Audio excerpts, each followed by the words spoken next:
দখল করতে চায়। নীল নদের পানি যেমন নীল নয়, দলের সাথে ইসলামী নাম যুক্ত থাকলেই তেমনি ইসলামী দল হতে পারে না।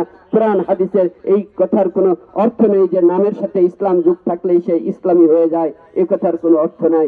আপনি রফিকুল ইসলাম ওই অমুক ইসলাম তমুক ইসলাম, কিন্তু নামাজ পড়েন না, রোজা করেন না, তাহলে আপনার নামের সাথে ইসলাম থাকলেই কি আপনি মুসলিম হয়ে যাবেন? তা তো হতে পারবেন না। সেই রকমই একটা দলের নামের সাথে ইসলাম যুক্ত থাকলেই সেই দল ইসলামী দল হয় না। তারা বলে এটা নাকি আল্লাহর দল।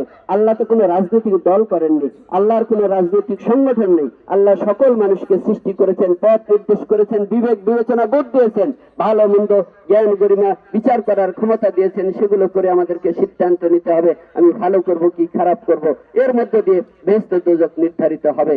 আজকে তারা বলে দাঁড়িপাল্লায় ভোট দিলে নাকি বেহেশত পাওয়া যাবে। 18 সালের নির্বাচনে তাদের দলের যত বড় বড় নেতা সবাই ধানের শীষ মার্কা নিয়ে নির্বাচন করেছিল। সেই দিন তাদের দাঁড়িপাল্লা কোথায় গিয়েছিল? কোথায় গিয়েছিল তাদের বেহেশত দোজখ? আজকে তাদের কাছে প্রশ্ন করতে চাই। এই সমস্ত বিভ্রান্তি ছড়িয়ে জনগণকে বিভ্রান্ত করা যাবে না। তাই এই মুসলিম উম্মার প্রতি আমাদের আহ্বান থাকবে, আসুন সত্যিকার অর্থে যদি আপনি মুসলিম হন, আল্লাহ এবং আল্লাহর রাসূলের বিধিবিধান মেনে চলবেন আর দেশীয় রাজনীতিতে গণতন্ত্রের পক্ষে থাকবেন, এই উদাত্ত আহ্বান রেখে সকলের মঙ্গল কল্যাণ কামনা করে আমি আবারও দেশনেত্রী বেগম খালেদা জিয়ার জন্য আল্লাহর কাছে ফরিয়াদ করি, দোয়া করি, আল্লাহ পাক তাকে দ্রুত শেফায়ে কামেলা দান করুন। এই দোয়া করে আমি আমার কথা সংক্ষেপে এখানেই শেষ করলাম। আল্লাহ হাফেজ। আসসালামু আলাইকুম।